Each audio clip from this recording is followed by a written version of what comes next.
Origine des anniversaires. Alors d'où viennent les célébrations d'anniversaire? La réponse étonnante provient de la pratique païenne de l'astrologie. Il y a des milliers d'années, quand les hommes levèrent les yeux vers le ciel, la nuit, il y a des milliers d'années, quand les hommes levèrent les yeux vers le ciel la nuit et ont cartographié les étoiles, ils ont inventé des calendriers et calculé les dates de naissance à l'heure près des rois, de dirigeants et de leurs successeurs. Ces astrologues païens antiques ont minutieusement examiné les horoscopes et les présages des anniversaires parce qu'ils croyaient que le sort des riches et des puissants susceptibles pouvait affecter l'ensemble de la société. Même à ce jour, les hommes ont mis leur confiance dans les horoscopes au lieu de Dieu. Dans l'Égypte ancienne, les pharaons ont ordonné aux entreprises de fermer lors de leurs anniversaires et donnaient des fêtes énormes pour des centaines de fonctionnaires. Dans la Grèce antique, les hommes riches associaient des clubs d'anniversaire composés exclusivement d'hommes qui ont partagé leur date de naissance. Une fois par mois, le club est célébré par une fête. Lorsqu'un membre est mort, il laisse de l'argent pour aider à payer leur future partie. En Perse, les nobles célébraient leurs anniversaires en offrant au barbecue un bœuf, un chameau et un âne, et desservant des centaines de petits gâteaux pour les célébrants. Dans la Rome antique, l'empereur a donné des parties énormes en l'honneur de son propre anniversaire qui comprenaient des défilés, des cirques et des combats de gladiateurs. La célébration des jours était si importante pour le citoyen romain que le calendrier romain désignait la majorité des jours d'une certaine forme de célébration, y compris de nombreux anniversaires des dieux et des hommes célèbres. Le calendrier romain, qui met l'accent sur une fête sans fin, a eu grande influence sur la société moderne. Considérez la citation suivante quant à l'origine du calendrier romain. Notre calendrier romain n'est pas chrétien à l'origine. Il descend directement des Égyptiens, qui a créé l'année de 12 mois, système de 365 jours. Un scientifique égyptien païen, Sosygène, a proposé ce plan à l'empereur païen Jules César, et qui a ordonné que celui-ci soit effectif tout au long de l'Empire romain en 45 avant Jésus-Christ. Tel qu'adopté, il indique son origine païenne par les noms des mois, appelés Janus, Maia, Juno, etc. Les jours n'étaient pas nommés mais numérotés sur un système complexe impliquant des idoles, nonnes et calendes. Ce n'est qu'en 321 après Jésus-Christ que la fonctionnalité de la semaine de 7 jours a été ajoutée, lorsque l'empereur Constantin, supposément, adopta le christianisme. Curieusement, ces jours de la semaine, il a choisi des noms païens qui sont encore utilisés. Journal of Reform Agenda, septembre 1953, page 158.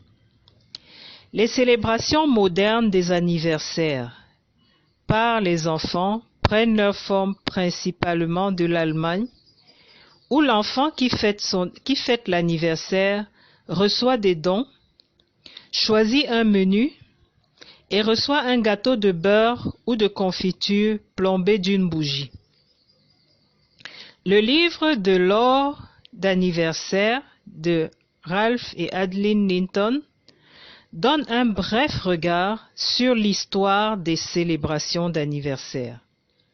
Les Grecs croyaient que tout le monde avait un esprit protecteur ou un démon qui participait à la naissance et veille sur lui durant la vie.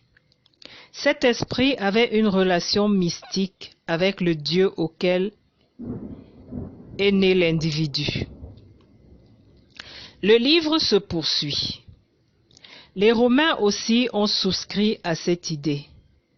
Cette notion a été transportée vers le bas, dans la croyance humaine, et se reflète dans l'ange gardien, la fée marraine et la Sainte Mère. La coutume des bougies allumées sur les gâteaux a commencé avec les Grecs. Gâteaux au miel rond, comme la lune, et éclairés avec décroissance progressive, ont été placés sur des autels du temple du dieu Artémis. Les bougies d'anniversaire, dans la croyance populaire, sont dotées d'une magie spéciale pour l'octroi des souhaits. Cierges allumés et les feux sacrificiels ont une signification mystique particulière depuis que l'homme a configuré les autels à ses dieux. Les bougies d'anniversaire sont donc un honneur et un hommage à l'enfant qui fête et apporte la bonne fortune. Dire joyeux anniversaire à des amis et des proches a été une façon superstitieuse de la société de les protéger contre les mauvais esprits. Tapotes d'anniversaire, pincées, coups, etc. étaient censés porter chance et renvoyer les mauvais esprits. Moqueries, cornes et autres crécelles avaient également pour but d'effrayer les esprits de la malchance. Il devrait maintenant être clair que les anniversaires ne sont pas du tout bibliques, mais aussi païens. Calendrier sacré de Dieu. Il est important de noter que Dieu a son propre calendrier. Beaucoup pourrait être dit à ce sujet. Cette brève explication est vitale. En règle générale, le nombre de jours dans l'année de Dieu n'est pas le même d'une année à l'autre. Elles sont basées sur la lune, pas les calculs causés par l'homme qui incluent des années bissextiles. Le calendrier de Dieu comprend 7 mois de 30 jours supplémentaires à chaque cycle de 19 ans. Cette règle de calendrier à elle seule assure que les jours de naissance varient largement d'une année à l'autre tout au long de la vie. C'est comme si le calendrier sacré est conçu par Dieu pour que les célébrations d'anniversaire soient impossibles à observer, tandis que le calendrier romain a été spécifiquement conçu pour faire en sorte que célébrations et anniversaires soient plus commodes.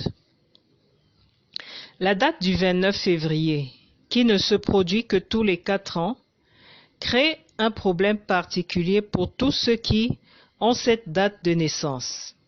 Cependant, seule une personne sur 1461 est touchée par ce problème de l'année bissextile. Les irrégularités du calendrier sacré de Dieu, avec ses 30 jours procédant 7 fois dans un cycle de 19 ans, auraient une incidence sur une personne tous les 8 ans. Pourquoi est-ce important pour Dieu? Pourquoi Dieu se soucie de si vous fêtez ou non les anniversaires? Après tout, c'est une chance pour vous de faire des cadeaux à une personne et à lui faire se sentir bien. Qu'y a-t-il de mal à cela? Voici ce que Dieu ordonne. N'imitez pas les voies des nations et ne craignez pas les signes du ciel, parce que les nations les craignent, car les coutumes des peuples ne sont que vanité. Jérémie 10, versets 2 et 3. Après avoir libéré Israël de l'esclavage, Dieu a clairement indiqué: vous ne ferez point ce qui se fait dans le pays d'Égypte, où vous avez habité, et vous ne ferez point ce qui se fait dans le pays de Canaan, où je vous mène. Vous ne suivrez point leurs usages. Lévitique 18, verset 3. Dieu a commandé qu'ils ne se souilleront avec les pratiques païennes et les coutumes des nations environnantes. Versets 24 à 29. Vous observerez mes commandements, et vous ne pratiquerez aucun des usages abominables qui se pratiquaient avant vous. Vous ne vous en souillerez pas. Je suis l'Éternel, votre Dieu. Verset 30.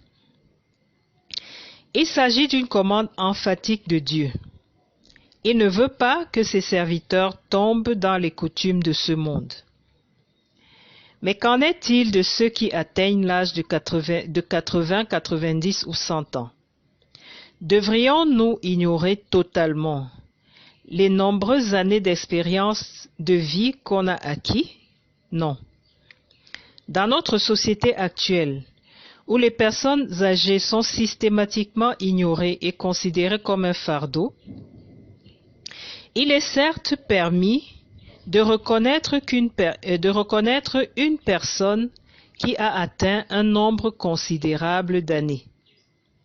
Quelqu'un qui a vécu deux guerres mondiales, la Grande Dépression, l'ère atomique, la création de la nation moderne d'Israël, la guerre froide, les hommes marchant sur la Lune, la crise des missiles cubains, l'assassinat de Kennedy, droits civiques, émeutes raciales, la montée et chute du mur de Berlin et la croissance dans le monde de l'Internet ont atteint un âge où un honneur spécial devrait être naturellement conféré.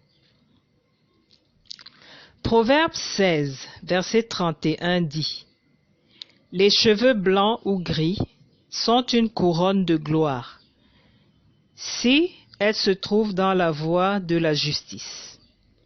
Les gens qui ont vécu au grand âge, parfois traduit par purs cheveux blancs, ont souvent beaucoup de sagesse et d'expérience à partager avec les jeunes générations.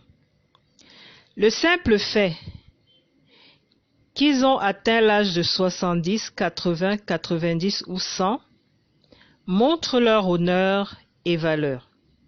Il n'est pas mauvais de reconnaître quelqu'un qui a franchi une étape dans une longue vie. Ce que nous avons décrit ci-dessus est très différent de célébrer des anniversaires avec l'ensemble des traditions païennes habituelles. Célébrer un jour de naissance de quelqu'un, comme s'il s'agissait d'une occasion spéciale, est mauvais. Cela viole l'ordre de Dieu. Cela garde les gens égoïstement centrés sur leur existence temporaire, vie physique, alors que le dessein de Dieu est de donner la vie éternelle à l'humanité en l'intégrant dans sa famille. Les vrais chrétiens devraient se concentrer sur comment ils préparent leur vie pour la domination sur cette terre au retour de Jésus-Christ. Se rendre compte que Dieu est toutes les coutumes païennes et les traditions. Célébrer les anniversaires n'est pas une exception. Fin de l'article, dont je répète encore qu'il engage son auteur. J'espère que je trouverai un article d'un prêtre catholique ou d'un pasteur protestant qui serait une réponse à cet article. Mais en tout cas, en tant que chrétienne,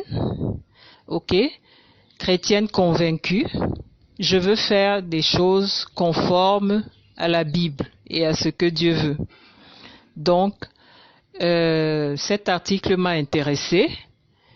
Je ne prends pas tout pour argent comptant et j'espère qu'il se trouvera un prêtre ou un pasteur protestant pour répondre à ceci. Je vous remercie.